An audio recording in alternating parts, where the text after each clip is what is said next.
Kapitulo 1. Kayong mga namamahala at may kapangyarihan sa daigdig, mahalin ninyo ang katarungan, taimtimin ninyong isipin ang Panginoon, at taos-pusong hanapin siya. Matatagpuan siya ng mga hindi nag-aalinlangan sa Kanya. Nagpapakita siya sa mga lubos na nagtitiwala sa Kanya. Ngunit ang mga baluktot ang isipan ay di makalalapit sa Diyos. Sino mang hangal na mga hasubukan ang kanyang kapangyarihan ay tiyak na mabibigo. Ang karunungan ay di papasok sa may masamang kalooban, at di mananahan sa pusong alipin ng kasalanan. Ang tunay na nagpapakabanal ay umiiwas sa mga manlilinlang. Lumalayo siya sa lahat ng nagpapahayag ng kahangalan, at di niya matitiis ang anumang pang-aapi o kawalang katarungan.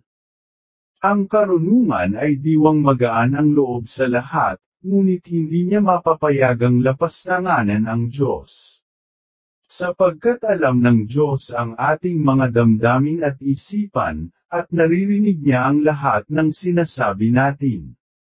Ang Espiritu ng Panginoon ay laganap sa buong sanlibutan, at siya ang nagpapanatili sa lahat ng bagay, kaya alam niya ang bawat katagang sinasalita ng bawat nilalang.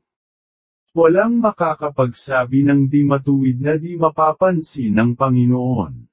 Batay sa katarungan, lalapatan ito ng angkop na parusa. Ang mga binabalak ng mga walang takot sa Diyos ay isa-isang sisiyasatin. Ang bawat sinasabi nila'y makakarating sa kaalaman ng Panginoon, at tatanggap sila ng parusang angkop sa kanilang masasamang gawa. Hindi pahihintulot ng Diyos na may lumaban sa Kanya. At dahil naririnig niya ang lahat, hindi ninyo maililihim ang inyong mga paghihimagsik. Kaya huwag kayong reklamo ng reklamo, walang kabutihang maidudulot iyan. Iwasan ninyo ang mga usapang udyok ng hinanakit. Ang mga sinabi ninyo ng palihim ay tiyak na magbubunga, at ang pagsisinungaling ay kapahamakan ng kaluluwa. Huwag ninyong hanapin ang inyong kamatayan sa pamamagitan ng masasamang gawa. Huwag kayong pumasok sa kapahamakan na kayo na rin ang may kagagawan. Ang kamatayan ay hindi gawa ng Diyos. Hindi siya nalulugod sa pagkamatay ng alinmang may buhay. Ginawa niya ang bawat nilalang upang magpatuloy, at lahat ng nilalang niya ay mabuti at mahusay. Wala silang kamandag na nakamamatay. Ang kamatayan ay dinaghahari sa daigdig na ito, sapagkat ang katarungan ng Diyos ay walang kamatayan. Ngunit ang masasama ay naghahanap ng kamatayan sa pamamagitan ng kanilang mga gawa, kinaibigan nila ang kamatayan at nakipagtipan dito, sapagkat iyon ang nararapat nilang kasama. Kapitulo 2. Ang walang kabuluhang pangangatuwiran ng masama ay ganito, maikli at malungkot ang buhay, wika nila sa sarili, at wala ng lunas pagdating ng wakas ng buhay ng tao, wala na ring patay na nakakabalik mula sa libingan. Pagkakataon lamang ang pagkasilang sa atin, pagkatapos tayo ipapanaw at parang hindi isinilang. Ang hininga natin ay tulad lamang ng usok, at ang isip ay parang tilamsik na mula sa pintig ng puso. Pagtigil ng pintig na iyon, ang ating katawang lupa ay babalik sa alabok, at maglalaho ang ating espiritu kasama ng hanging nagdaraan. Sa kalaunan, malilimot na ang ating pangalan, pati ang ating mga nagawa. Mawawala ang buhay natin parang balumbon ng mga ulap, matutunaw na parang hamog sa init ng araw. Ang buhay natin ay lumilipas na parang anino, ang araw ng pagkamatay ay hindi maiiwasan, nakatakda na iyon at wala nang makakapagbago. Sabi pa rin nila, kaya nga, magpakasawa tayo sa lahat ng bagay, gaya ng ginawa natin noong tayo'y bata pa at magpakasaya tayo sa kagandahan ng sangnilikha. Magpakasawa tayo sa mamahaling alak at pabango, at huwag palampasin isamang bulaklak sa panahon ng tagsibol. Pitasin natin ang mga rosas bago ito malanta, at isuksok sa ating buhok habang sariwa pa ito at mabango. Magsama-sama tayo sa ating pagdiriwang. Mag-iwan tayo ng bakas ng kasaysayan sa lahat ng dako, sapagkat ito'y ating buhay, ito'y ating karapatan. Apihin natin ang mahihirap kahit na sila ay matuwid. Pahirapan natin ang mga biyuda. Huwag nating igalang maging ang matatanda. Ang pairalin nating batas ay ang ating lakas, sapagkat wala tayong mapapala sa pagiging mahina. Tambangan natin ang mga taong matuwid, sapagkat hadlang sila sa ating mga balak. Ipinamumukha nila sa atin ang pagsuway sa kautusan, at sinasabing tayo'y nagkasala laban sa ating kaugalian. Ipinagmamalaki nilang nakikilala nila ang Diyos, at sinasabing sila'y mga anak ng Panginoon. Sila ang nagbibigay sa atin ng mga problema. Makita lang natin sila'y balisa na tayo, sapagkat kaiba ang kanilang gawain at pamumuhay. Ang palagay nila sa atin ay mababang mababa, at nandidiri sila sa ating gawain. Sinasabi nilang kaligayahan ang wakas ng matuwid, at ipinagmamagaling na sila'y anak ng Diyos. Tingnan natin kung ang sinasabi nila'y magkakatotoo, kung ano ang mangyayari sa kanila pagkamatay nila. Kung ang mga matuwid ay anak nga ng Diyos, sila ay tutulungan niya at ililigtas sa mga kaaway. Subukan natin silang kutsain at pahirapan, upang malaman natin kung hanggang saan ang kanilang kabutihang loob, at kung hanggang kailan sila makakatagal. Subukan nating ilagay sila sa bingit ng kamatayan, dahil ang sabi nila ay iingatan sila ng Diyos. Iyon ang pangangatuwiran ng masasama, ngunit sila'y nagkakamali, sapagkat binubulag sila ng kanilang kasamaan. Hindi nila nabatid ang lihim na panukala ng Diyos. Hindi sila umasa sa gantimpala ng kabanalan, hindi naisip ang magandang wakas ng malinis na pamumuhay. Sapagkat ang tao'y hindi nilikha ng Diyos para mamatay, kundi upang maging larawan niyang buhay. Ngunit dahil sa pakana ng dyablo, nakapasok ang kamatayan at ito ang kahihinatnan ng mga napailalim sa kanya. Kapitulo 3. Ngunit ang mga matuwid ay nasa kamay ng Diyos, at di sila makakaranas ng kauntimang pahirap. Sa akala ng mga hangal, ang mga matuwid ay namamatay. Iniisip nilang ang kamatayan ay kapahamakan, at ang pagpanaw nila ay tuluyang pagkawala, ngunit ang totoo, sila'y nananahimik na. Bagamat sa tingin ng tao sila'y pinarusahan, ngunit ang totoo, sila'y nasa buhay na walang hanggan. Ang kaunting pagtitiis nila ay tutumbasan ng malaking pagpapala. Napatunayan ng Diyos na sila'y karapat-dapat. Sila'y kanyang sinubak tulad ng ginto sa tunawan, kaya't sila'y tinanggap niyang parang handog na sinusunog. Darating ang Panginoon upang gantimpalaan ang mga matuwid. Magliliwanag silang parang ningas ng nagliliyab na dayami. Sila ang mamamayani sa mga bansa sa daigdig, at ang Panginoon ang maghahari sa kanila magpakailanman. Ang mga nananalig sa kanya ay makakaunawa sa katotohanan ng kanyang pamamaraan, at ang mga naging tapat sa kanya ay mamumuhay na kasama niya sa kanyang pag-ibig, sapagkat siya'y mabuti at maawain sa kanyang mga hinirang. Ngunit ang mga masamay paparusahan niya ng ayon sa kanilang masasamang kaisipan, sapagkat sila'y naghimagsik sa Panginoon at niyurakan ang katwiran. Malungkot ang sasapitin ng hindi nagpapahalaga sa karunungan at pag-aaral. Wala silang maaasahan, ang pagsisikap nila'y walang mararating at wala silang magagawang kabutihan. Lalabas na di mapagkakatiwalaan ang kanilang mapapangasawa, at ang kanilang mga anak ay maliligaw ng landas. Ang magiging lahi nila ay sasailalim sa sumpa. Mapalad ang babaeng hindi nagkaanak kailanman. Kung hindi siya nakipagtalik sa paraang makasalanan, gagantimpalaan siya ng Diyos sa araw ng paghuhukom. Mapalad ang eunuko na hindi gumawa ng masama at hindi nagkimkim ng hinanakit laban sa Panginoon. Siya ay may tanging gantimpala para sa kanyang katapatan na higit na mahalaga kaysa pagkakaroon ng anak. Bibigyan siya ng tanging lugar sa tahanan ng Panginoon. Ang matuwid na gawa ay parang punong kahoy na hitik sa masasarap na bunga. Ang karunungan ay parang buhay na ugat na maaaring litawan ng sariwang usbong.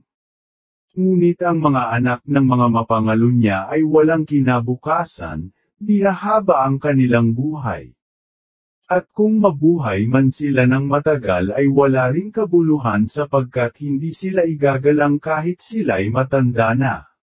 At kung mamatay ng maaga ay wala ring pag-asa o kaaliwan sa araw ng paghuhukom.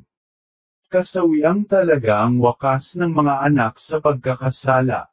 Kapitulo 4. Mabuti na ang walang anak ngunit malinis ang kalooban, sapagkat ito ay napakahalaga sa mata ng Diyos at ng tao, at ang may malinis na kalooban ay maaalala magpakailanman.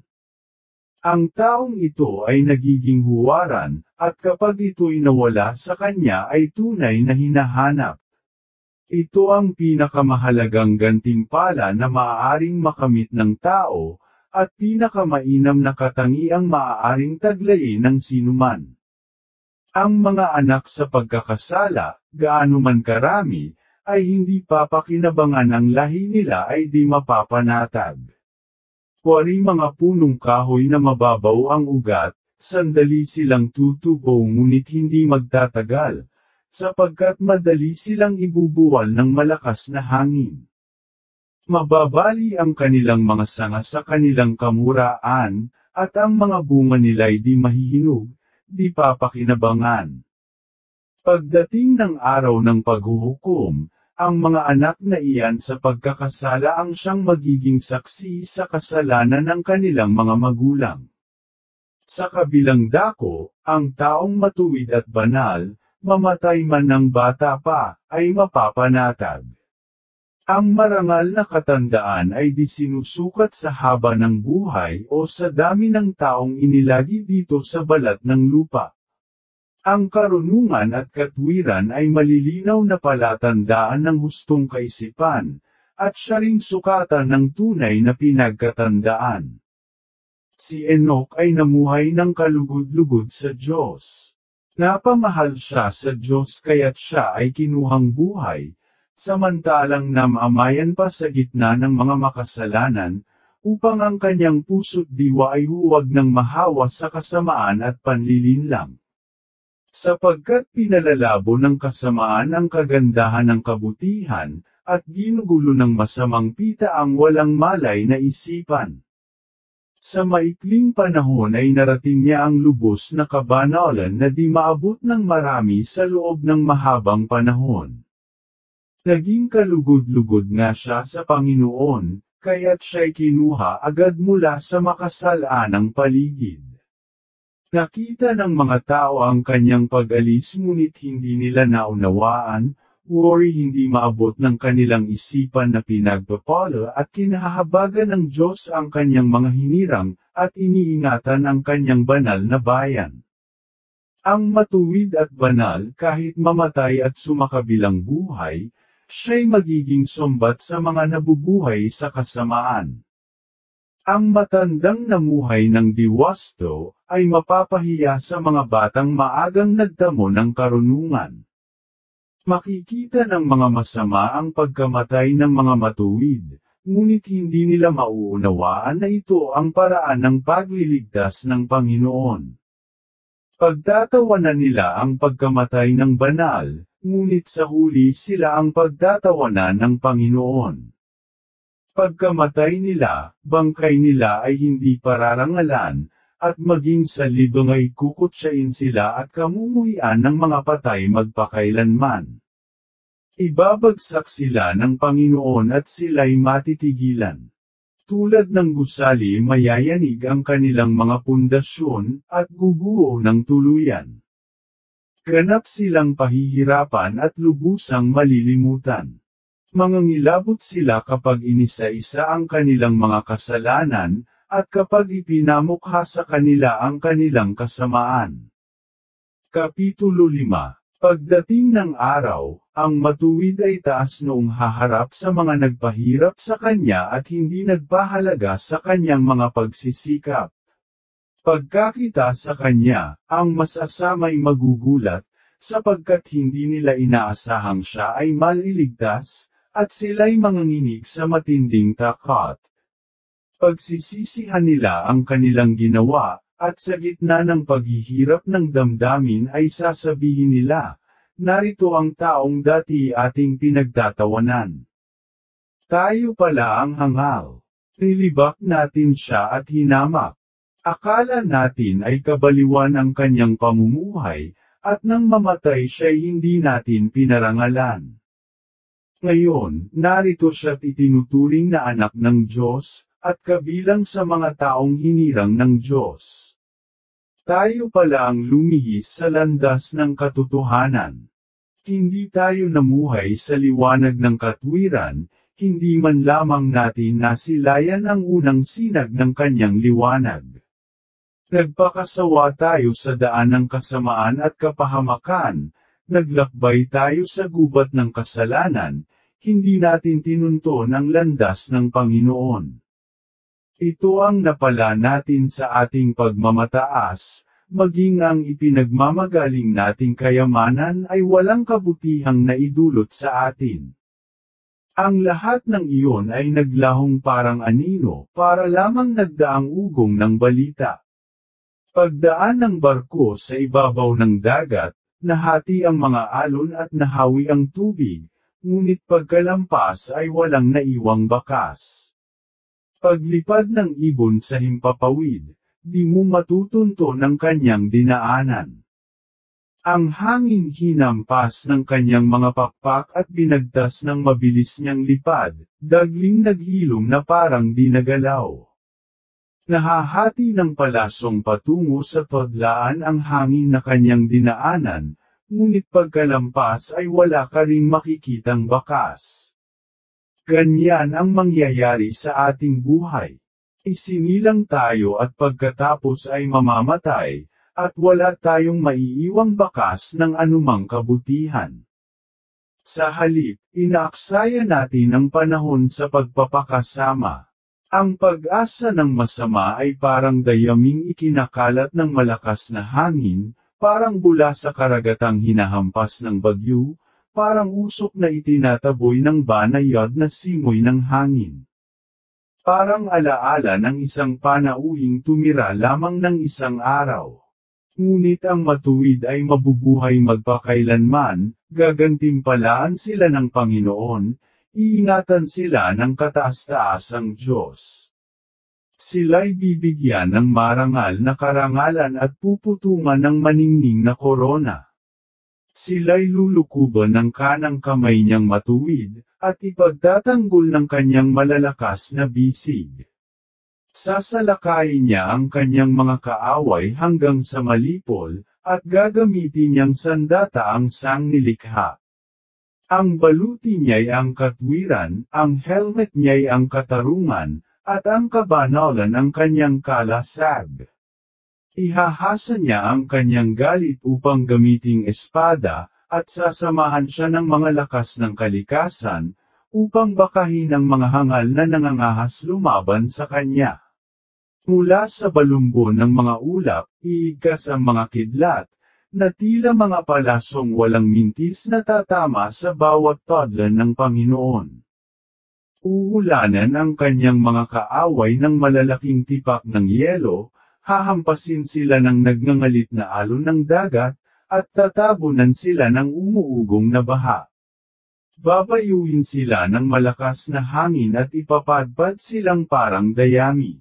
Kaguluhan ang maghahari sa buong daigdig, at babagsak ang mga pamahalaan dahil sa kanilang masasamang gawa. Kapitulo 6. Mga hari, pakinggan ninyo ito at unawain, mga namamahala sa buong daigdig, pag-aralan ninyo ito. Makinig kayo, mga pinuno ng maraming bansa, kayo na ang ipinagmamalaki ay ang lawak ng inyong mga nasasakupan.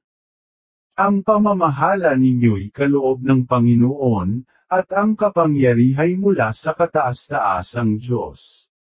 Siya ang susuri ng inyong mga gawa at sisiyasat ng inyong mga panukala.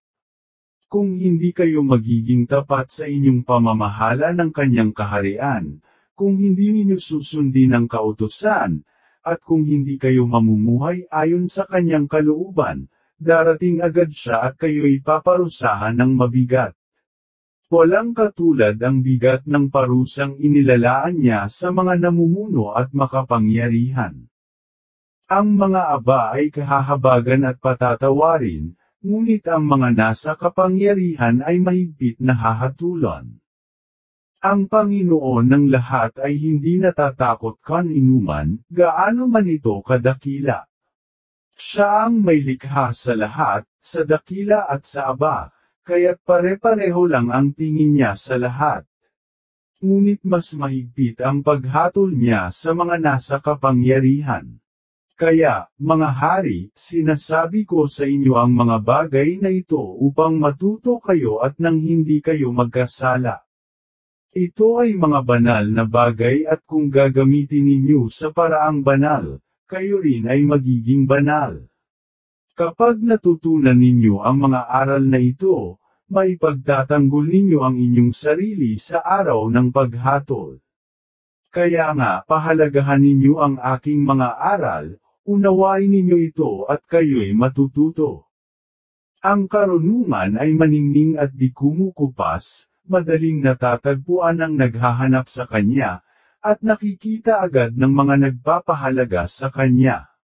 Madali siyang nagpapakilala sa mga naghahangad sa kanya.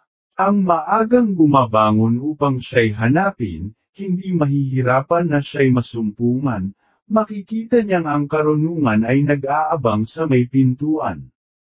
Isipin mo lamang siya'y magkakaroon ka ng ganap na pagkaunawa, hanapin mo siya't matatahimik ang iyong kalooban.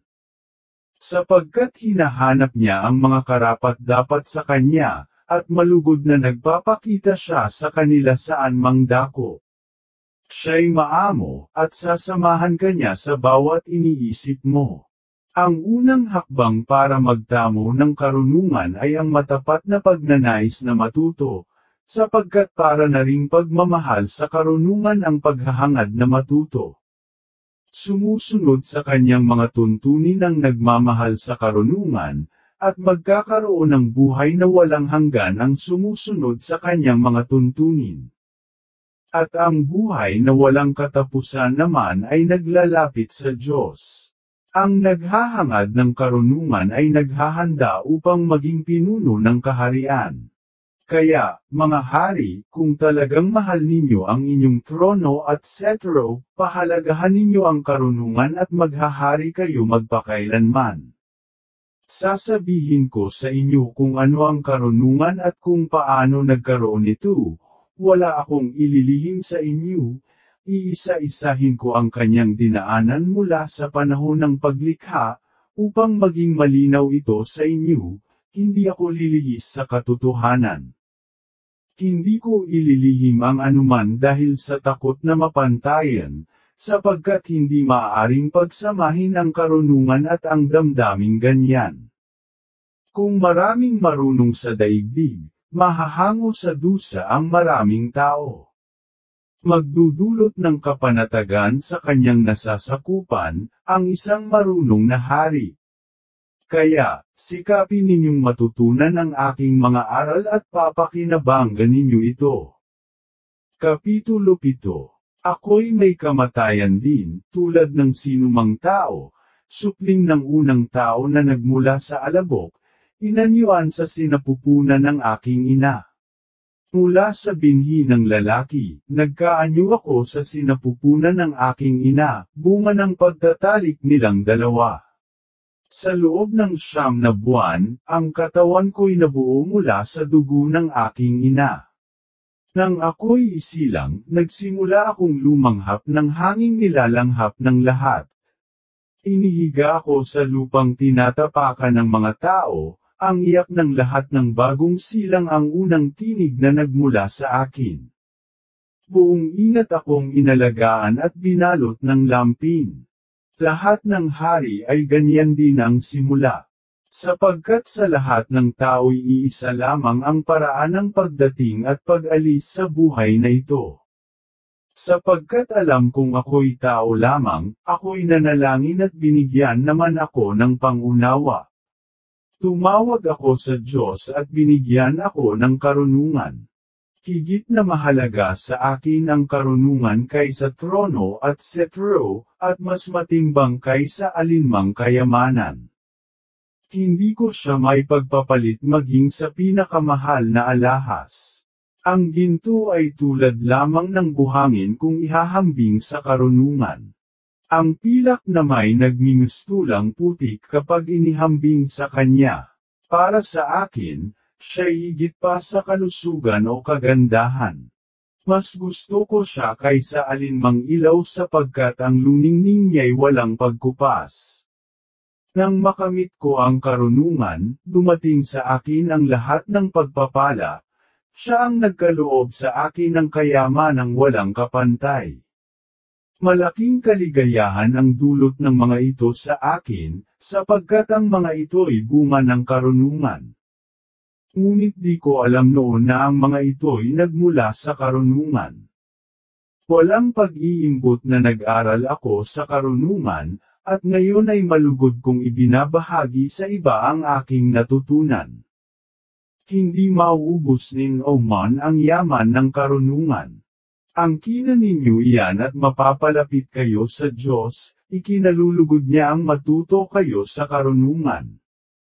Loobin nawa ng Diyos na ang nasa isip ko'y maging karapat-dapat sa natutunan ko sa karunungan, at ang ihahayag ko'y maging naaayon sa kalooban niya, sapagkat ang Diyos ang patnubay ng karunungan, at siya ang nagtutuwid sa marurunong. Tayong lahat ay nasa ilalim ng kapangyarihan ng Diyos, ang ating pagkatao, ang ating mga salita, ang ating pagkaunawa, at ang ating mga kakayahan.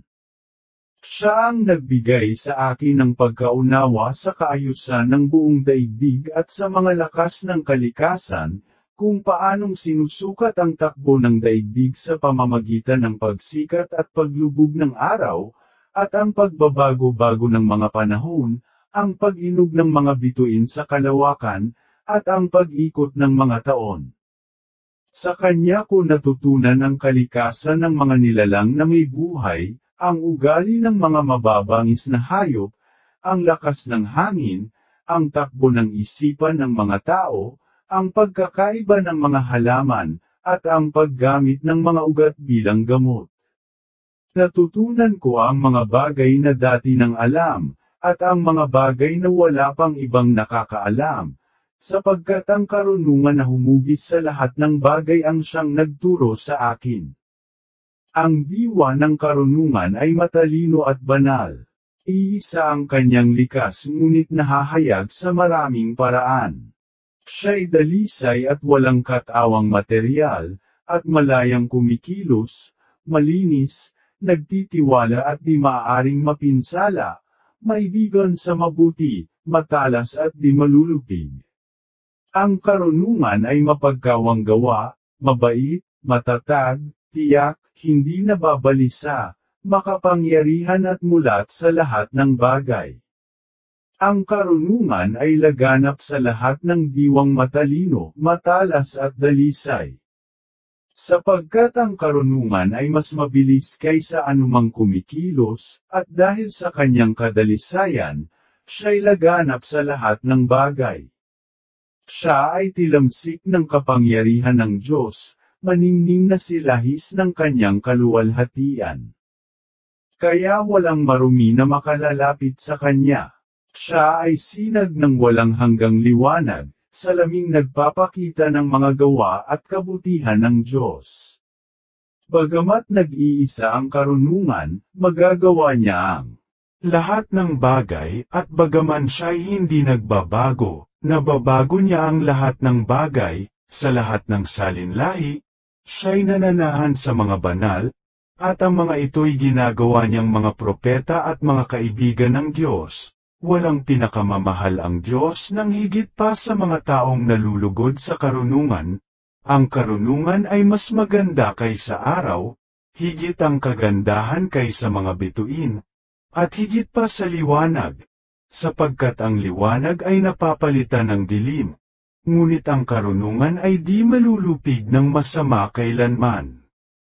Kapitulo 8. Ang lakas niya'y abot sa lahat ng sulok ng daigdig, at maayos na pinamamahalaan ang lahat ng bagay. Ang karunungan ay mahal ko, kaya sinikap kong hanapin siya mula sa aking kabataan. Ipinasya kong siya ang makaisang dibdib, ako'y lubos na nabighani sa kanyang kagandahan. Lalong naging marangal ang kanyang pagsilang dahil sa pagiging malapit niya sa Diyos, ang Panginoon ng lahat, na nagmamahal sa kanya. Siya ang tagapagturo sa mga hiwaga ng Diyos, at siya ang nagpapasya ng dapat gawin ng Diyos. Kung ang kayamanan ay kanais-nais makamtan, lalong higit ang karunungan na nagpapakilos sa lahat ng bagay. Kung gumagawa man ang kaalaman, lalong malaki ang nagagawa ng karunungan na nagbigay anyo sa lahat ng bagay. Kung ang pinahahalagahan ninyo'y katwiran, iyan ay bunga ng karunungan. Itinuturo niya ang pagpipigil at pag-unawa, katarungan at tibay ng loob. Ang tao'y wala ng makakamtang pakinabang na higit pa kaysa mga ito. Kung nais ninyo ang malawak na karanasan, alam ng karunungan ang mga nakaraan at ang darating. Alam niyang ipaliwanag ang pangungusap ng tao at ang kasagutan sa mga suliranin. Maihahayag niya ang mga tanda ng panahon at ang mga kababalaghan, at ang kahihinatnan ng mga pangyayari. Kaya nga, ipinasya kong ang karunungay makaisang dibdib, sapagkat alam kong bibigyan niya ako ng magagandang aral, at mga payo sa panahon ng kabalisahan at kalungkutan. Nasabi ko sa aking sarili, dahil sa kanya ay magiging tanyag ako sa paningin ng mga tao, at magkakamit ng karangalan sa paningin ng matatandang pinuno, kahit ako'y bata pa. Makikita nila ang kahusayan ko sa paghatol, at ako'y hahangaan ng mga tagapamahala. Kapag ako'y nanahimik, hihintayin nila akong magsalita, at kapag nagsalita ako, sila'y makikinig. Kung ako man ay magsalita ng mahaba, sila'y tatahimak. Dahil sa karunungan, hindi ako mamamatay, sapagkat mag-iiwan ako ng alaalang mananatili sa isipan ng mga susunod sa akin. Mamamahala ako sa maraming tao, at masasakop ko ang maraming bansa. Ang malulupit na hari ay matatakot sa akin. Ipapakita ko sa aking nasasakupan na ako'y bihasang pinuno at isang matapang na mandirigma. Pag-uwi ko sa amin, magpapahinga akong kapiling ng karunungan, sapagkat kung siya ang kasama ko, wala akong sakit ng kalooban, kundi pawang galak at kasiyahan.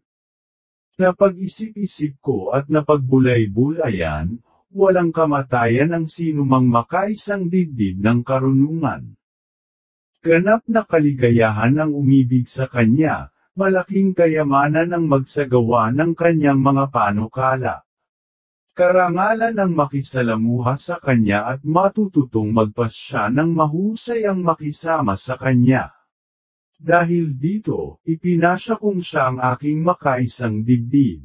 Sa aking pagkabata, ako'y may kaakit-akit na katauhan, at nagkapalad na magtaglay ng malinis na kaluluwa.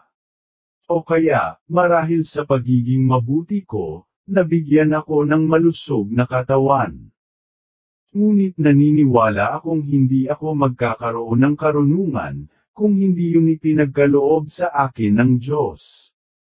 Ang isa pang tanda ng pagkaunawa ay ang pagkaalam na ang Diyos lamang ang maaaring magkaloob niyon. Kaya, buong puso akong nanalangin sa Panginoon ng ganito. Kapitulo 9, Diyos ng aking mga ninuno, o mahabaging Panginoon, Ikaw po na lumikha ng lahat ng bagay sa pamamagitan ng iyong salita. Sa iyong karunungan, nilikha mo ang sangkatauhan upang maghari sa sangnilikha, upang pamahalaan ang daigdig ng may kabanalan at katwiran, at peralin ang katarungan ng may katapatan. Bahaginan mo po ako ng karunungang nakaluklok sa tabi ng iyong trono, at ibilang mo po ako sa iyong mga lingkod. Ako'y alipin mo, anak ng alipin mong babae, isang taong mahina at maikli ang buhay. Tubhang kakaunti ang pagkaunawa ko sa kautusan at kung paano iyon papairalin. At kahit na ang isang tao ay maging ganap, wala rin siyang magagawa kung wala siyang karunungang nagmumula sa iyo. Hinirang mo po akong maging hari ng iyong bayan, at maging hukom ng iyong mga anak. Iniutos mo sa aking magtayo ng isang templo sa iyong banal na bundok, isang dambana sa Jerusalem, ang lungsod na iyong piniling tahanan. Larawan ito ng makalangit na templong inihanda mo buhat pa sa simula. Sumasa iyo ang karunungan at nalalaman niya ang iyong mga gawa, sapagkat kasama mo siya nang likhain mo ang daigdig. Alam niya kung ano ang iyong kinalulugdan, kung ano ang mabuti at naaayon sa iyong mga utos. Isugo mo po siya mula sa kalangitan at mula sa luklukan ng iyong karangalan. Sa gayon, siya'y sa akin at sasamahan ako sa aking ginagawa, at ituturo niya sa akin kung ano ang kalugod-lugod sa iyo. Alam niya at nauunawaan ang lahat ng bagay. Papatnubayan niya ang lahat ng kilos ko, at iingatan ako sa pamamagitan ng kanyang kapangyarihan. Kung magkagayon, mapapamahalaan ko po ang bayan mo ng may katarungan, at magiging karapat-dapat ako sa trono ng aking ama, at magiging kalugod-lugod sa iyo ang aking mga gawa. Sinong tao ang lubos na makakaunawa sa kaisipan ng Diyos? Sino ang makakaalam sa kalooban ng Panginoon? Kapusang kaisipan ng tao at walang kasiguruhan ang aming mga panukala. Sapagkat ang aming kaluluwa ay binabatok na pababa ng aming katawang ang hantungan ay kamatayan. Ang aming katawang lupa ay pabigat sa isipang punong-puno ng mga panukala. Nahihirapan kaming mahulaan man lamang ang nilalaman ng daigdig, at malaman kung ano ang mga bagay sa paligid namin. Sino kung gayon ang makakaunawa sa mga bagay na makalangit? Wala pong makakaalam ng iyong kalooban malibang bigyan mo siya ng iyong karunungan, at lukuban ng iyong banal na espiritong mula sa kaitaasan. Sa ganitong paraan po lamang naaakay mo ang mga tao sa matuwid na landas. Natututunan po namin kung ano ang kalugod-lugod sa iyo, at naliligtas kami sa pamamagitan ng iyong karunungan. Kapitulo 10. Karunungan ang nag-ingat sa unang ama ng sangkatauhan noong siya pa lamang ang nalilikha. Ang karunungan din ang nagligtas sa kanya sa pagkakasala, at nagbigay ng kapangyarihan sa lahat ng bagay. Ngunit ang masama ay lumayo sa karunungan, at sa bugso ng galit ay pinatay ang kanyang kapatid, at sa gayo'y ipinahamak ang sarili. Dahil sa kasalanang iyon, ginunaw ang daigdig sa pamamagitan ng baha, ngunit iniligtas itong muli ng karunungan. Tinuruan niya ang isang taong matuwid na sumakay sa isang barkong yari sa kahoy na madaling masira. Matapos na ang mga bansa ay mabigo sa palalo nilang balak, pumili ang karunungan ng isang taong matuwid, na iningatan niyang walang sala sa paningin ng Diyos. Binigyan niya ang taong ito ng tibay ng kalooban, na sundin ang utos sa kanya ng Diyos, sa kabila ng pagmamahal niya sa kanyang anak. Isa pang taong matuwid ang iniligtas ng karunungan. Pinatakas niya ito sa nasusunog na 5 lungsod, samantalang nililipol ang mga taga roon dahil sa kanilang kasamaan. Ang mga palatandaan ng kasamaan ng lungsod na iyon ay nakikita pa, lupang walang tumutubo at patuloy na umuusok, mga punong kahoy na ang bungay hindi mahinog, isang haliging asin, tagapagpaalala sa taong ayaw maniwala. Hindi nila pinahalagahan ang karunungan, at bilang parusa, nawalan sila ng kakayahang makakilala ng mabuti. Hanggang ngayon ang guho ng kanilang lungsod ay alaala pa ng kanilang kahangalan. Ano pat ang kamalian nila'y di na malilimutan magpakailanman. Ngunit iniligtas ng Diyos sa panganib ang mga naglilingkod sa karunungan. Ang karunungan din ang umakay sa pagtakas ng isang taong matuwid sa galit ng kanyang kapatid. Ipinahayag sa kanya na ang Diyos ang siyang hari, at binigyan siya ng pagkaunawa tungkol sa mga bagay na banal, at pinasagana ang kanyang pamumuhay. Nang siya'y dinadaya at ibig agawan ng kabuhayan, tinulungan muli siya ng karunungan, at sa bandang huli, siya rin ang yumaman. Iningatan siya ng karunungan laban sa kanyang mga kaaway, at iniligtas sa mga tumatambang sa kanya. Pinagtagumpay siya sa isang mahigpit na paligsahan, upang ipakilala sa kanya na ang pagiging makadiyos, ang tanging makakatulong sa tao. May isang taong matuwid na ipinagbiling alipin, ngunit di siya pinabayaan ng karunungan. Inilayo siya nito sa pagkakasala at sinamahan hanggang sa bilangguan. Kahit nang siya'y gapos ng tanikala, hindi rin siya hiniwalayan ng karunungan. Ang pamamahala ng buong kaharian ay ibinigay sa kanya, at ipinailalim sa kanyang kapangyarihan ang mga dating umuusig sa kanya. Napabulaanan ang mga paratang sa kanya, at nagkamit siya ng karangalang walang hanggan. Ang karunungan din ang nagpalaya sa isang lahing walang sala at malapit sa Diyos. Hinango sila sa bansang umalipin sa kanila. Pumasok ang karunungan sa diwa ng isang lingkod ng Panginoon. Kaya't hinarap nito ang mababagsik na hari sa pamamagitan ng mga himala at kababalaghan.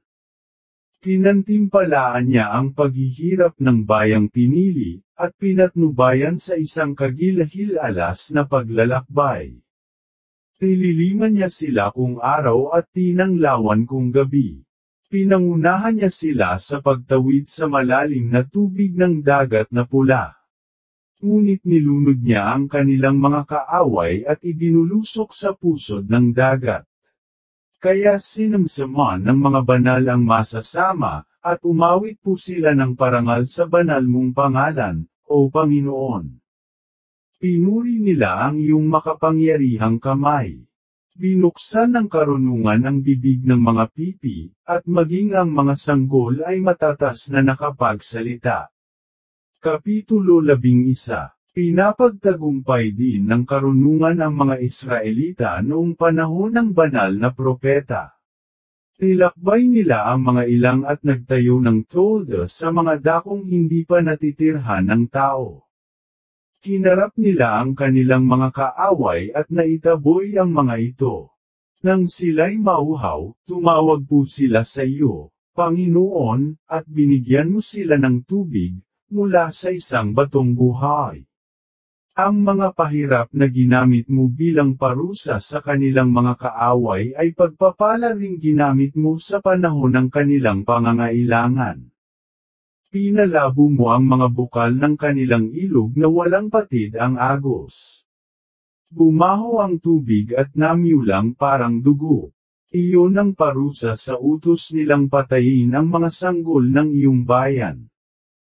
Ngunit ang bayan mo'y binigyan mo ng masaganang tubig sa panahong hindi nila inaasahan, matapos silang magdanas ng uhaw sa ilang upang matikman nila ang parusa na ginawa mo sa kanilang mga kaaway. Pinaraan mo sila sa mahigpit na pagsubok, bagaman ang parusang iyon ay may halong habag, upang malaman nila kung paano mo pinahihirapan ang masasama, kapag nagalit ka at sila'y hatulan. Sila'y sinusubok mo bilang babala ng isang ama sa kanilang mga anak, ngunit ikaw ang mahigpit na haring humatol sa mga kaaway. Malayo man o malapit sila sa iyong bayan, pare-pareho mo silang pinahihirapan. Sumidi ang kanilang kalungkutan, at naghinagpis sila habang inaalaala ang mga nangyari. Nang malaman nila na ang kanilang kaparusahan ay naging kapakinabangan sa iyong bayan, nabatid nilang ang mga iyon ay mula sa iyo, Panginoon. Kinutya nila at ayaw pakitunguhan, ang lalaking itinapon noong sanggol pa, ngunit pagkatapos ay hinangaan nila't kinagulatan. Matinding di hamak ang uhaw na dinanas nila kaysa sa uhaw ng mga matuwid. Dala ng kanilang kaibangan at masamang isipan, sumamba sila sa mga ahas at hayop na walang isip. Dahil dito, pinadalhan mo sila ng makapal na hayop na walang isip, upang malaman nila na ang mga bagay na kinakasangkapan nila sa pagkakasala ang siya mo ring ginagamit sa pagpaparusa. Ang makapangyarihan mong kamay ang lumikha sa daigdig mula sa wala. Madali kang makakapagpadala ng mababangis na oso at leon upang maparusahan sila. Maaari ka ring lumikha ng mababangis at di kilalang hayop na bumubuga ng apoy at makapal na usok, at ang matay nilalabasan ng apoy na parang kidlat. Maaari kang lumikha ng ganyang mga hayop, na di na kailangang sumalakay para pumatay. Makita lamang ang mga ito, mamamatay na sila sa takot. Ngunit hindi na kailangan ang lahat ng iyan. Maaari mo silang lipulin sa bagsik ng iyong katarungan, o sa isang banayad na ihip ng iyong kapangyarihan. Ngunit mas minabuti mong sukatin, bilangin at timbangin ang lahat mong ginagawa. Maipapakita mo ang iyong kapangyarihan anumang oras, at walang sinumang makakatutol. Sa iyong paningin, para lamang isang butil ng buhangin na hindi halos makatikos ng timbangan ang buong daigdig, para lamang isang patak ng hamog sa umaga sa pisngi ng lupa.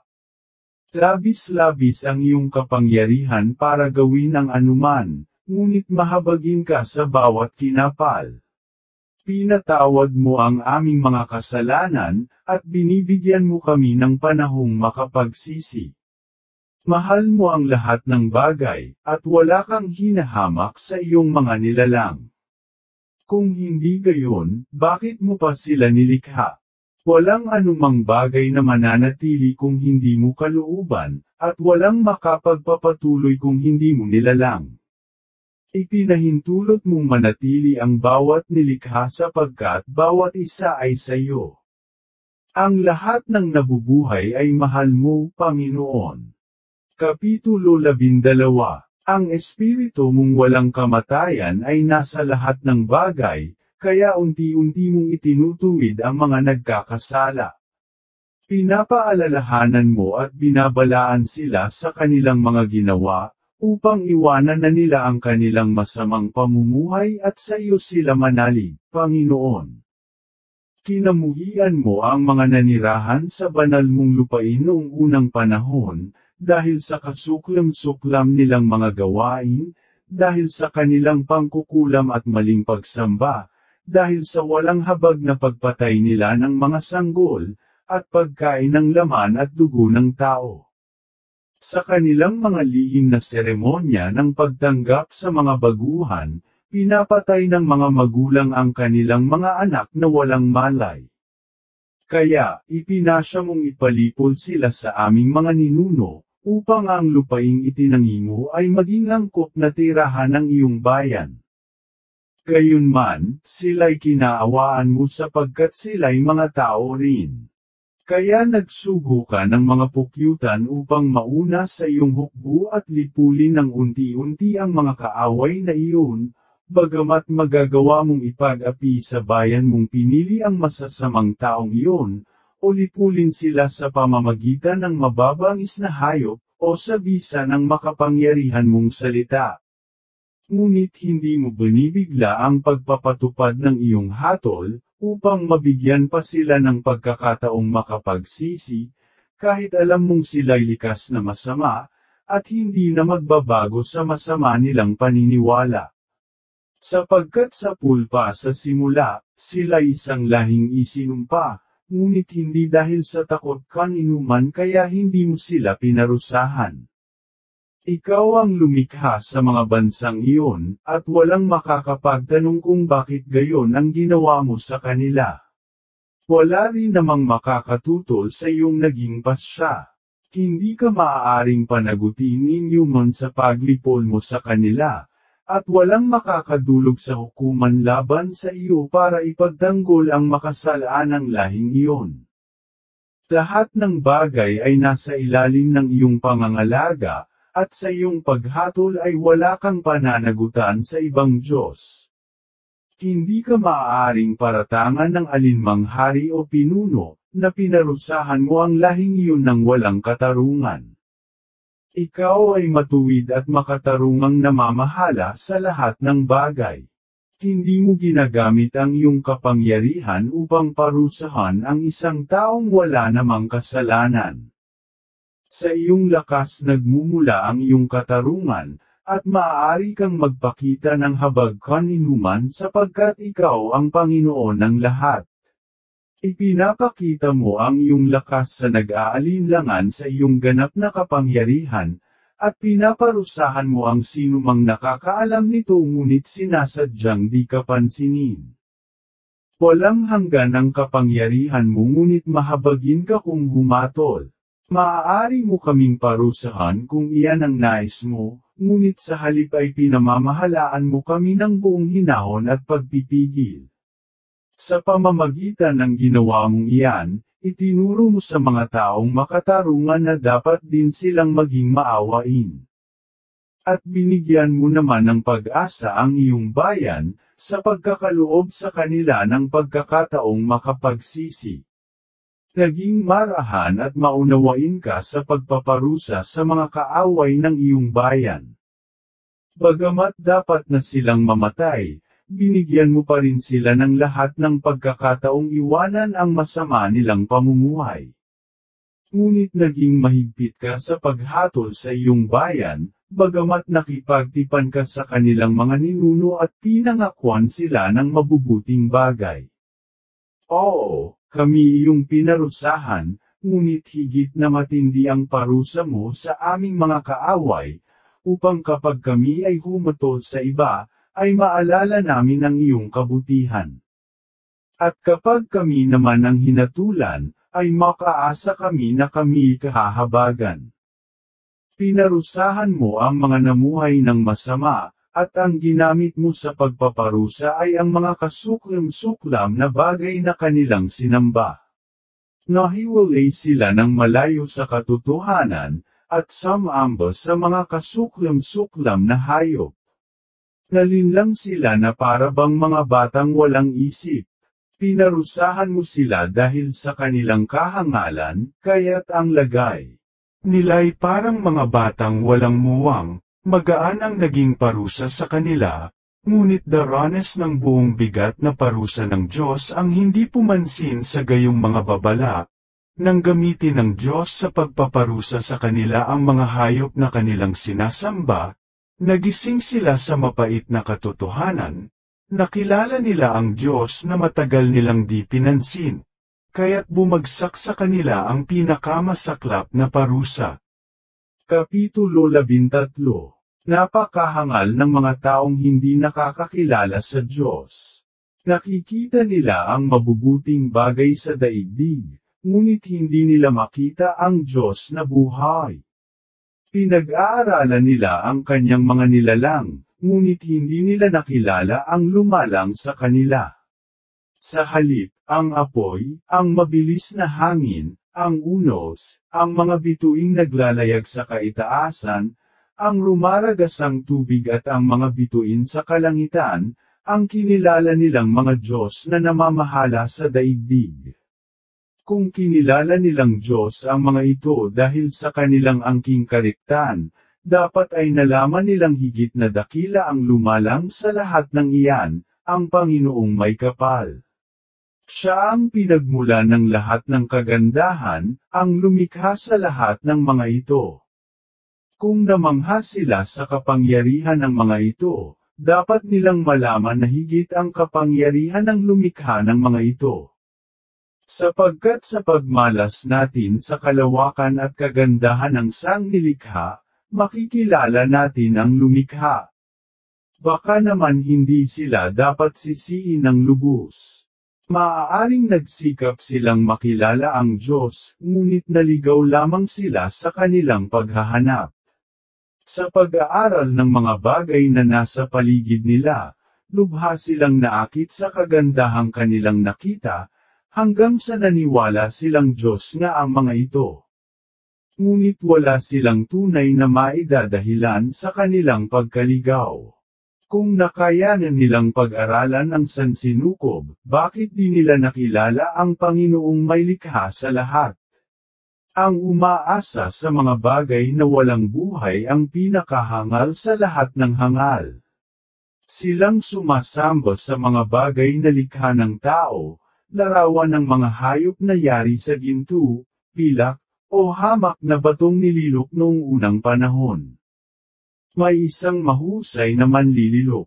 Pumutol siya ng isang punong kahoy, inalisan ng balat at ginawang isang kasangkapan na maaaring pakanabangan ng tao. Pinulot niya ang mga pinagtabasan at ginamit na panggatong sa pagluluto ng pagkain na makakabusog sa kanya. May isang piraso na walang mapagamitan sapagkat balo-baluktot at sanga-sanga. Sa oras na wala siyang ginagawa, maingat niya itong hinuhugisan at ginagawang isang larawan ng tao, o hugis ng isang hamak na hayop. Pinipinturahan niya ito ng pula, at tinatakpan ang mga bahaging may mantsa. Iginawa niya ito ng isang angkop na lalagyan, isinabot sa dingding at ipinako ng matibay. Pinag-ingatan niyang huwag mahulog iyon pagkat alam niyang iyon ay larawan lamang, at hindi nito mapapangalagaan ang sarili. Ngunit hindi siya nahihiyang manalangin sa larawang iyon tungkol sa kanyang asawa, anak at kabuhayan. Mahina iyon. Ngunit doon siya humihingi ng lakas ng katawan. Patay iyon. Ngunit doon siya humihingi ng buhay. Wala iyong karanasan. Ngunit doon siya humihingi ng tulong. Iyo'y walang paa. Ngunit doon siya humihingi ng mabuting paglalakbay. Ang mga kamay niyon ay di man lamang may galaw. Ngunit doon siya humihingi ng tulong para sa kanyang negosyo, hanap buhay. At anumang gawain. Kapitulo 14. Ganyan ang katulad ng taong naghahangad maglakbay sa maalong karagatan. Isang pirasong kahoy na marupok pa kaysa barko ang hinihingan niya ng tulong.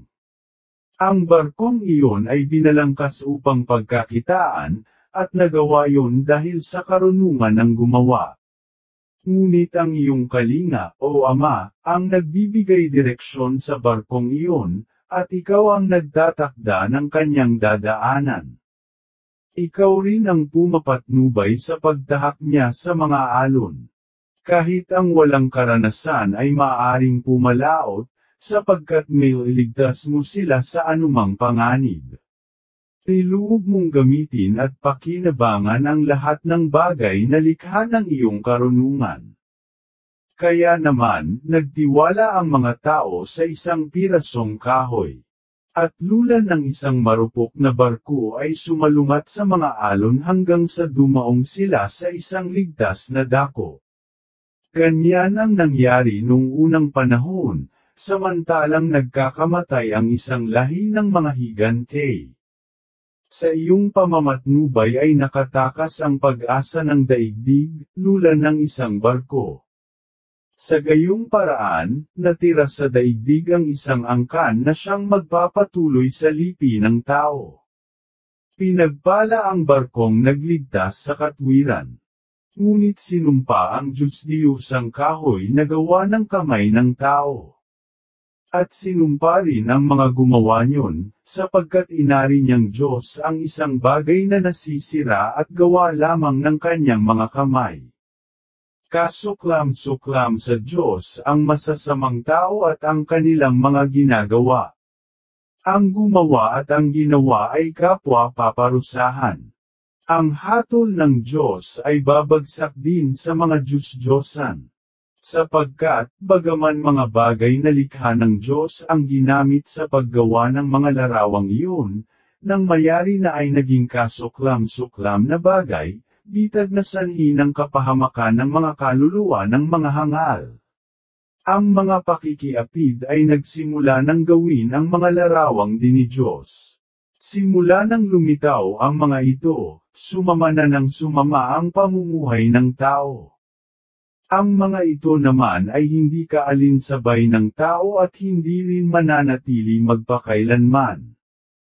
Lumitaw ang mga ito dahil sa kapalaluan ng isip ng tao, kaya naman nakatakda ang mga itong malipol sa loob ng kaunting panahon. Isang ama ang minsay labis na nagdadalamati dahil sa maagang pagpanaw ng kanyang anak. Dahil dito, naisipan niyang gumawa ng larawan ng kanyang anak na namatay. Pagkatapos, sinamba niya itong tulad ng isang Diyos, at itinuro niya sa kanyang mga nasasakupan ang mga lihim na pamamaraan ng pagsamba. Nang tumagal, lumaganap at nagugat ang ganitong maling gawain. Sa kahuli-huli ay tuluyan itong naging batas. Nagsimula rin sa mga utos ng mga makapangyarihang hari ang pagsamba sa nililok na mga Diyos-Diyosan.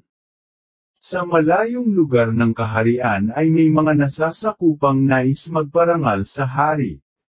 Ngunit dahil sa kalayuan ay hindi nila ito magaw ng harapan, kaya, gumagawa sila ng larawan ng hari batay sa kanilang mga imahinasyon, at ito ay hinahandugan ng papuri at paggalang. Ang ambisyon naman ng manlililok na gumawa ng larawan ng hari ang nagiging dahilan ng paglaganap ng pagsamba sa larawan, kahit sa mga taong hindi nakakakilala sa hari. Sapagkat, sa hangad niyang magmapuri sa hari ay ginagamit niya ang kanyang kasanayan upang pagandahin ang larawan ng higit pa kaysa sa taong inilalarawan. Marami naman ang labis na naakit sa kagandahan ng likhang ito ng sining, pinaparangalan at nang tumagal ay sinamba nilang parang Diyos. Kaya ang lahat ng ito ay naging bitag na nakamamatay. Dala ng pangungulila o ng utos ng isang hari, gumawa ang mga tao ng larawang kahoy o bato, na sa huli ay pinag-ukulan nila ng parangal na nauukol lamang sa iisang Diyos. Hindi lamang sila tumangging kilalanin ang Diyos, kundi dahil sa kanilang kamangmangan, gumawa sila ng maraming karahasan at iba pang kasamaan na ginagawa lamang sa digmaan, ngunit sa kanilang kamangmangan ay tinawag nilang kapayapaan. Ipinapatay nila ang mga sanggol kung tumatanggap sila ng mga baguhan sa kanilang pagsamba. At sa kanilang mga lihim na pagsamba ay nagdaraos sila ng mga kainan at inumang kasabay ng lasingan at mga nakakapandiring kahalayan.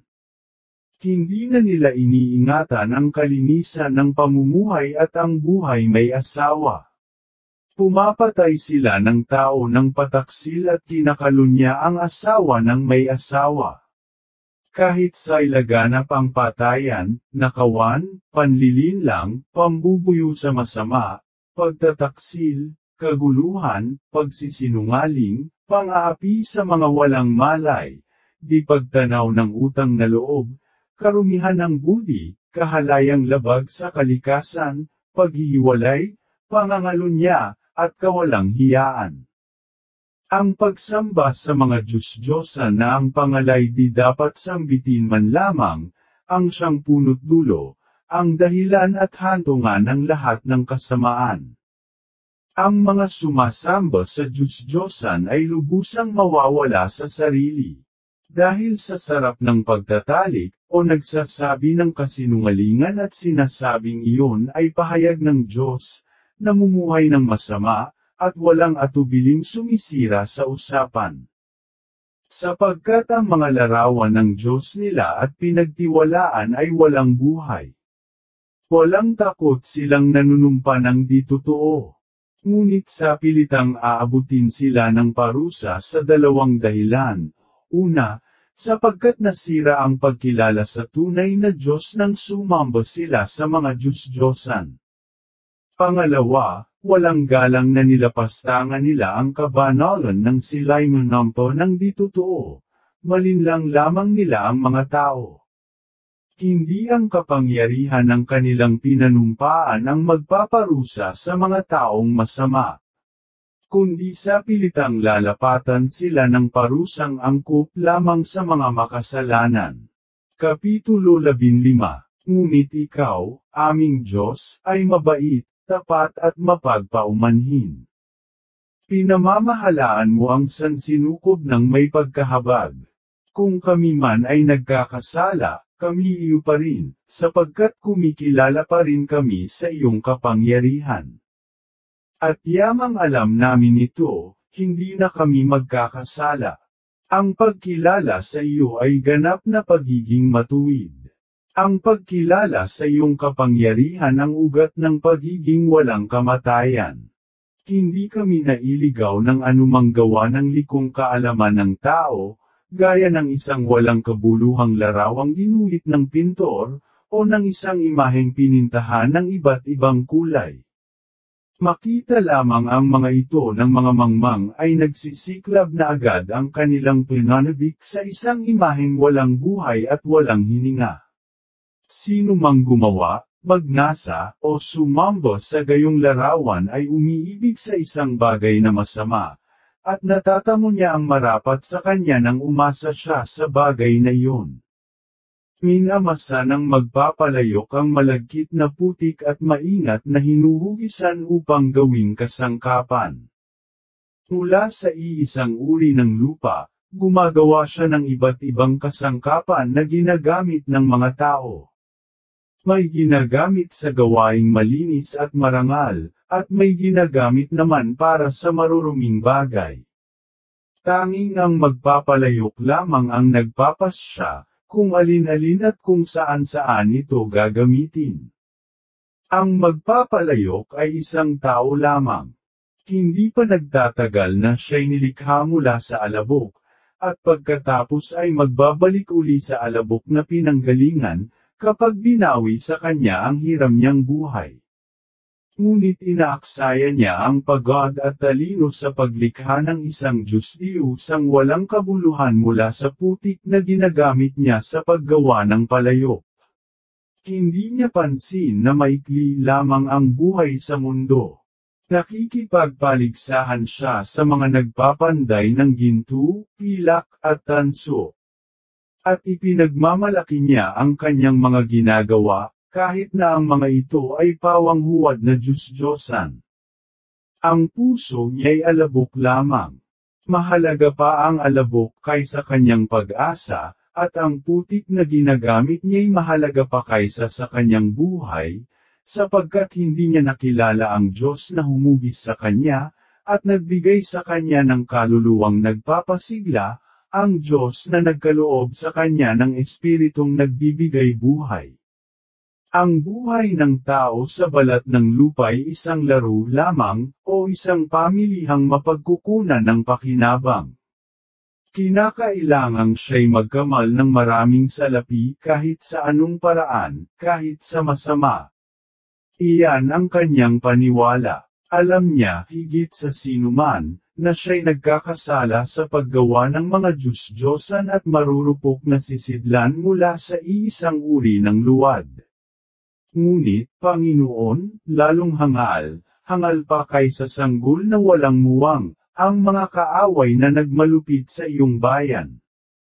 Inaari nilang Diyos ang lahat ng mga imahen, na mayroon ngang mata, ngunit hindi naman makakita. May ilong ngunit hindi makahinga, may tainga ngunit hindi makarinig. May daliri ngunit hindi makadama. May paa ngunit hindi makalakad. Ang gumawa sa mga ito ay taong hiram lamang ang buhay. Walang makakagawa ng isang Diyos-Diyos ang maipapantay sa tao.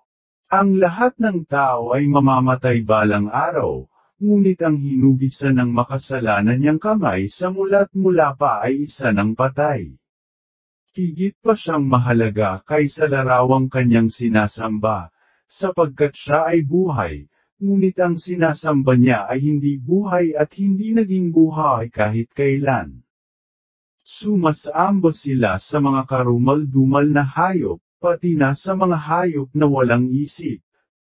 Mga hayop na walang angking kagandahan, na kahit bilang hayop ay walang magmahal. Tila kinaligtaan ng ipakita ng Diyos ang kanyang pagkalugod at igawad ang kanyang pagpapala sa sangnilikha. Kapitulo 16. Dahil dito, pinadalhan sila ng angkop na parusa, pinahirapan sila sa pamamagitan ng napakaraming hayop. Ngunit hindi mo pinarusahan ng ganito ang iyong bayan, sa halip, kinaawaan mo sila, Panginoon. Pinadalhan mo sila ng mga pugo upang may makain sila, masarap at pambihirang pagkain, upang sila'y masiyahan. Ginawa mo ito upang ang mga taong iyon ay hindi makakain kahit nagugutom, sapagkat ang mga hayop na ipinadala mo ay pawang nakakapandiri. Ngunit ang bayan mo'y nagutom lamang ng sandaling panahon, at pagkatapos ay pinakain mo sila agad ng napakasarap na pagkain. Kailangang ang mga mapang-api na bayang iyon ay magdanas ng matinding paghihirap, upang makita ng iyong bayan kung paano mo pinahihirapan ang kanilang mga kaaway. Nang ang bayan mo'y lusubi ng mababangis na hayop at makakamandag na ulupong, at pagpapatayin sila sa bagsik ng kanilang kamandag, hindi nagtagal at nawala na ang galit mo at hindi mo sila pinabayaang malipol. Ang maikling pahirap na iyan ay isang babala lamang. Kapag dakay binigyan mo sila ng isang sagisag ng kaligtasan. Ang ahas na tanso ay isang paalala sa kanila na hinihingi ng iyong kautusan. Ang sino mang tumingin doon ay naligtas sa kagat ng ahas, ngunit hindi sa bisa ng kanilang nakita, kundi sa kapangyarihan mo, ang tagapagligtas ng sangkatauhan. Sa pamamagitan nito, ipinakita mo sa aming mga kaaway na ikaw ang nagliligtas sa tao sa lahat ng kasamaan. Nagkamatay ang aming mga kaaway sa kagat ng mga balang at langaw, at walang nakuhang igagamot sa kanila, sapagkat kailangang parusahan sila sa pamamagitan ng gayong paraan. Samantala, ang mga anak mo ay dinag-api kahit ng kagat ng makamandag na ahas, sapagkat kinahabagan mo sila, tinulungan at pinagaling. Binayaan mo silang tuklawin ng mga ahas upang maalala nila ang iyong mga utos, subalit agad mo silang iniligtas upang di ka nila makalimutan at upang hindi nila tuluyang makaligtang pakinabangan ang kabutihan mo sa kanila. Hindi gamot na pantapal o panghaplos ang nagpagaling sa kanila. Pinagaling sila ng iyong salita, o Panginoon, ng salita mong nagpapagaling sa sangkatauhan. Ikaw ang may kapangyarihan sa buhay at kamatayan, ikaw ang makapagdadala sa tao sa daigdig ng mga patay, at ikaw rin ang tanging makapagbibigay sa kanya ng panibagong buhay. Ang masamang tao ay maaaring pumatay ng kapwa, ngunit hindi siya maaaring bumuhay ng patay o magpalaya sa isang kaluluwang bilanggo ng kamatayan. Sino man ay hindi makakaligtas sa iyong mga kamay. Tingnan ninyo ang masasamang taong iyon. Ayaw kanilang kilalanin bilang Diyos, kaya pinarusahan mo sila sa pamamagitan ng dakila mong kapangyarihan. Kinagupit mo sila ng malalakas na bagyo ng ulan at yelo, at lubusan silang natupok sa apoy. Ito ang kahanga-hanga, ang apoy ay lalong naglagablab sa gitna ng tubig na siyang ipinampapatay sa apoy. Ang buong sansinukob ay tumulong upang ipagtanggol ang mga matuwid. Sa isang pagkakataon ang ningas ay biglang namatay, nang hindi mamatay ang mga hayop na ipinadala mo upang parusahan ang mga taong iyon. Sa gayon ay ipinakita mo sa kanila na sila'y inuusig ng parusa ng Diyos.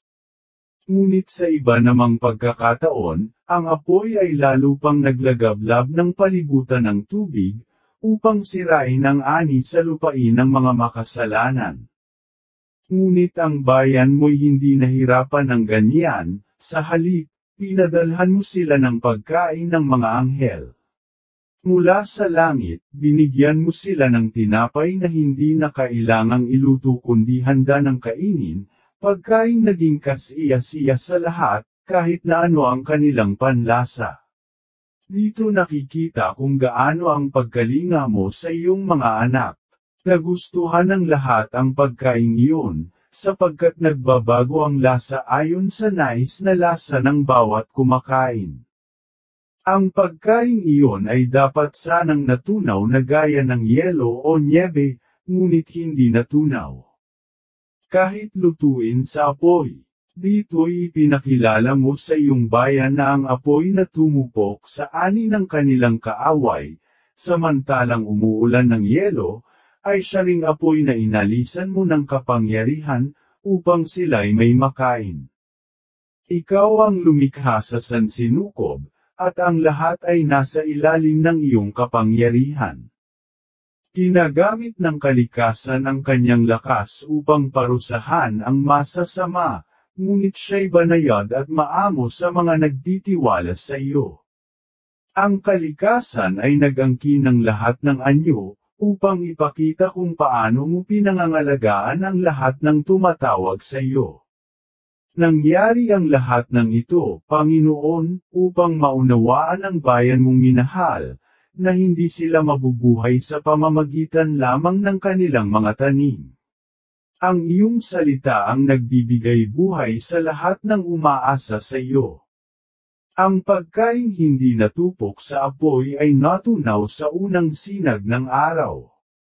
Dito'y tinuruan mo kaming bumangon bago magbukang liwayway, at magpasalamat sa iyo at manalangin sa pagsikat ng araw. Ang pag-asa ng taong di marunong tumanaw ng utang na loob ay matutunaw na parang hamog na nagyelo, at agos na parang tubig na di pinakinabangan. Kapitulo 17. Kahanga-hanga, Panginoon, ang iyong mga hatol at mahirap ipaliwanag, kaya, ang mga hindi nag-aral nito karaniway naliligaw. Noong inaakala ng mga taong di kumikilala ng batas na bihag nila ang bayan mong banal, sa katotohanay sila ang nakabilanggo sa karinglan ng gabi, nakukulong sa ilalim ng kanilang bubong at disaklaw ng iyong walang hanggang pagkalinga. Akala nila'y walang nakapansin sa lihim nilang kasalanan, at naikubli na sa likod ng madilim na tabing ng paglimot. Ngunit ngayon nanginginig sila sa takot, nababalisa at binabagabag ng mga guni-guni. Ang madilim na silid na kanilang pinangungublihay hindi nakahadlang sa matinding takot, sapagkat sa paligid nila'y umaalingaw ang mga ingay na nakapangangilabot, at binubulaga sila ng mga multong nakakasindak tingnan. Hindi sila kayang liwanagan maging ng pinakamalaking siga. Ang ningning ng mga tala ay di man lamang makabawas sa pasaikit na dilim.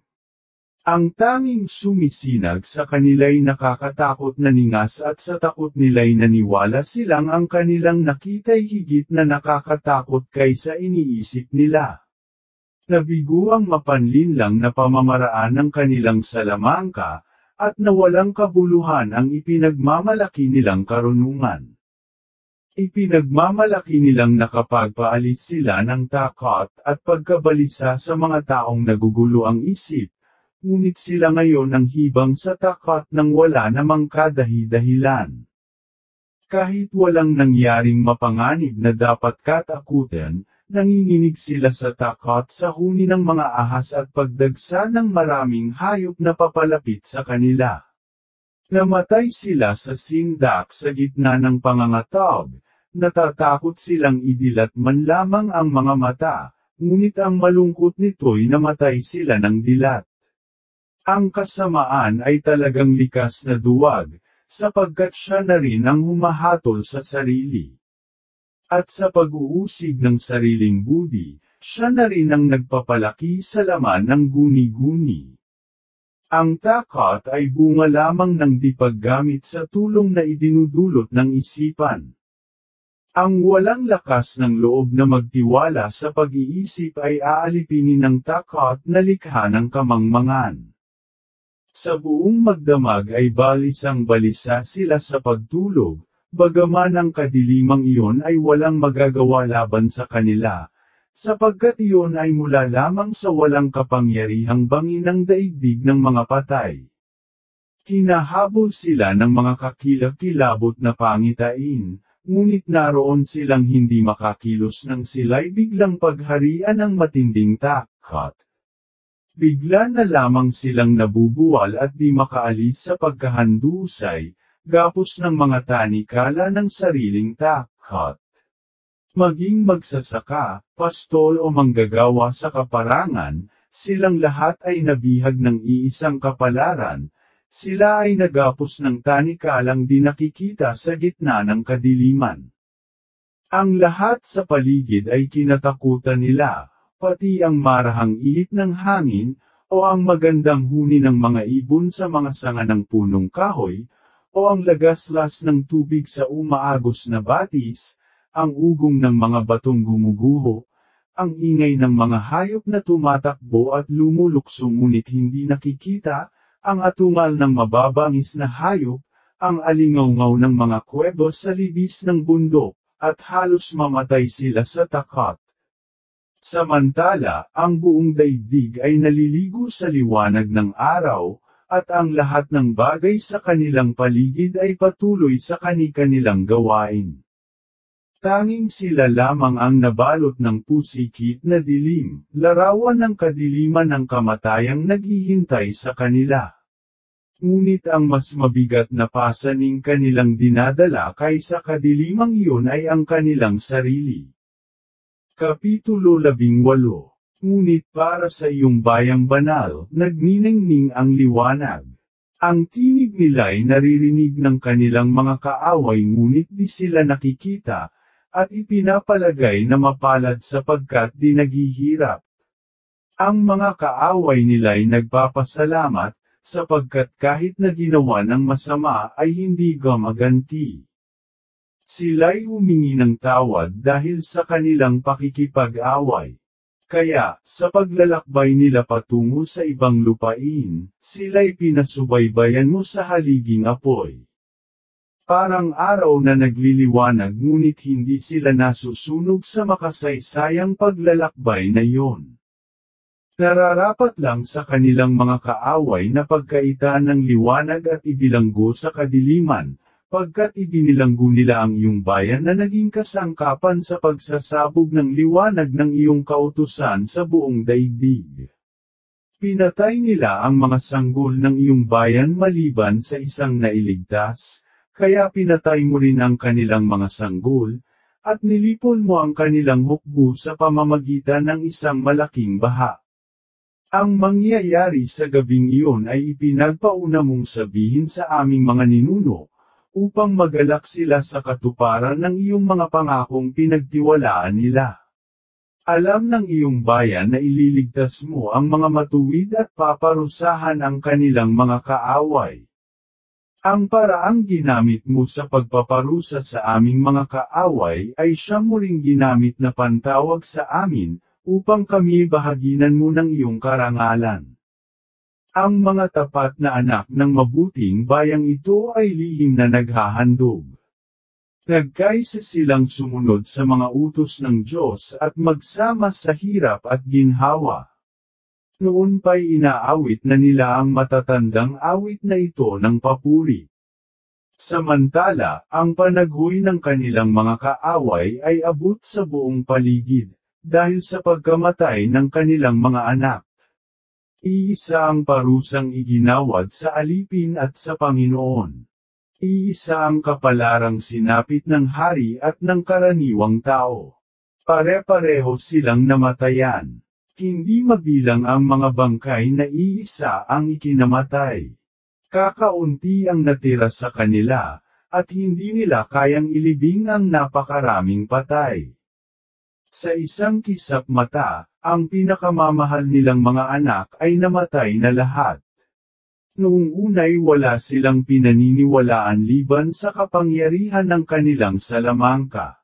Ngunit nang mamatay ang kanilang mga panganay, naniwala rin silang ikaw, O Diyos, ang Ama ng bayang Israel. Payapa at tahimik ang lahat, nangangalahati na ang gabi, walang ano-ano'y bumaba ang makapangyarihan mong mga salita, mula sa iyong maharlikang trono sa langit, pumagit na sa lupaing iyon na itinalaga mong wasakin gaya ng mabagsik na mandirigma. Taglay niya ang matalim na tabak ng iyong mga utos. Tumayo siya, ang ulo niya'y abot sa langit, at pinalaganap ang kamatayan sa buong lupain. Walang ano-ano, nakakita sila ng nakakatakot na mga mukha, at sila'y pinagharian ng takot. Kabi-kabila ay may nabubuwal na naghihingalo. Bawat isa'y nagsasabi kung bakit siya namamatay. Ipinagpauna ito sa kanila sa pamamagitan ng isang nakakatakot na panaginip, upang bago sila mamatay ay malaman nila ang dahilan. Ang mga matuwid man ay nakaranas din ng kamatayan sa kanilang paglalakbay sa ilang, ngunit hindi yun nagtagal at tumigil. Isang taong walang kasalanan ang nagligtas sa kanila noon. Ginawa niya ang nararapat niyang gawin bilang pari. Nanalangin siya at nagsunog ng insenso. Nanindigan siya sa harap ng iyong puot. Ipinakilala niyang siya ay iyong lingkod. Nagtagumpay siya sa puot na iyon, hindi sa pamamagitan ng lakas kundi sa pamamagitan ng panalangin, at pagbanggit sa iyong mga pangako sa kanilang mga ninuno. Nang nakabanton na ang mga patay, namagitan na siya, at napigil niya ang galit ng Diyos, at tumigil ang salot. Sa mahaba niyang balabal ay nakalarawan ang buong daigdig. Ang alaala ng kanilang mga ninuno ay nakaukit sa apat na hilera ng mamahaling bato, at ang iyong karangalan ay nasa korona sa kanyang ulo. Dahil sa mga ito, napahinuhod ang anghel ng kamatayan. At ang karanasang iyon ay sapat na upang matakot ang bayan mo. Hindi na kailangang danasin nila ang buong bigat ng galit mo. Kapitulo 19. Ngunit ang mga taong di kumikilala sa iyo ay walang awa mong inuusig hanggang wakas, pagkat alam mo ang gagawin nila bago pa ito mangyari. Pinayagan nga nilang umalis ang iyong bayan, ngunit pagkatapos ay hinabol din nila. Nagluluksa pa sila sa libingan ng kanilang mga mahal sa buhay, ay may iniisip na naman silang kasamaan. Hinabol nilang parang mga takas na bilanggo ang mga taong pinakiusapan nilang umalis. Ang kasawiang nakatalaga sa kanila ang nagtulak sa kanila na iyon ay gawin. Nalimutan nila ang nangyari kaya nalubos ang parusa sa kanila. Sa gayon, nakapagpatuloy ang bayan mo sa kanilang paglalakbay, samantalang ang mga kaaway nila ay inabot ng kamatayang walang katulad. Ang sangnilikha ay dumanas ng pagbabago upang masunod ang iyong kalooban, at mailigtas ang iyong bayan. Ang ulap ay lumukab sa kanilang kampamento, ang tubig ay nahawi at lumitaw ang tuyong lupa, isang malinis na landas sa gitna ng dagat na pula, at lunti ang kapatagan mula sa naglalakihang mga alon. Ang bayan mo ay nakatawid na lahat, sa ilalim ng iyong pagkalinga, matapos masdan ang iyong kamanghamanghang gawa. Tulad nila'y mga kabayo sa sariwang pastulan, parang mga tupang naglulandagan sa tuwa sa pagpupuri sa iyo, O Panginoon, sapagkat iniligtas mo sila. Inaalaala nila ang mga pangyayari noong sila'y mga alipin pa sa lupaing inalisa nila. Sa halip na mga baka, ang lumitaw sa lupa ay mga kuto, at sa halip na isda, ang ilog ay napuno ng palaka. Pagkatapos, nakita nilang lumitaw ang ibang uri ng ibon. Nang humingi sila ng masarap na pagkain ay lumitaw mula sa dagat ang makapal na bilang ng mga pugo. Ngunit ang masasama ay binabalaan ng darating na parusa. Nararapat lang parusahan sila dahil sa kasamaan nila. Labis ang pagkapuot nila sa mga nakikipamayan sa kanila. May mga bayang tumangging magpatuloy sa mga taga-ibang bayan, ngunit ang mga ito ay higit na masama. Inalipin nila ang mga panauhing tumulong sa kanila. Hindi lamang iyon, daranas pa sila ng ibang uri ng parusa, dahil sa masama nilang pagtanggap sa mga taga-ibang bayan. Matapos ipagpista ang pagdating ng mga dayuhan, at ituring na kanilang kapantay, sa bandang huli, ang mga ito'y pinahirapan at inalipin. Silang lahat ay nabulag, tulad ng mga nasa pintuan ni Loth. Naanggapan ang kanilang dadaanan matapos pagdimlan ng paligid. Ang mga bagay-bagay ay nagpapalit-palit lang. Tulad ng lira, nababago ang kalagayan ng himig kahit hindi binabago ang nota. Ito'y maliwanag na makikita sa mga pangyayari. Ang mga nilalang sa katihan ay nagagawang mga nilalang sa tubigan, at ang mga nasa tubigan ay umaahon sa katihan. Hindi nababago ang lakas ng apoy kahit nasa tubig, at ang likas na kapangyarihan ng tubig sa pagpatay ng apoy ay nawala. Ang ningas ay hindi makasunog, kahit ng mga nilalang na madaling masunog. Hindi rin makatunaw ng mga pagkaing madaling matunaw. Sa lahat ng bagay, Panginoon, niluhog mong padakilain ang iyong bayan. Hindi mo sila pinabayaan saan mang dako sa lahat ng panahon. Marami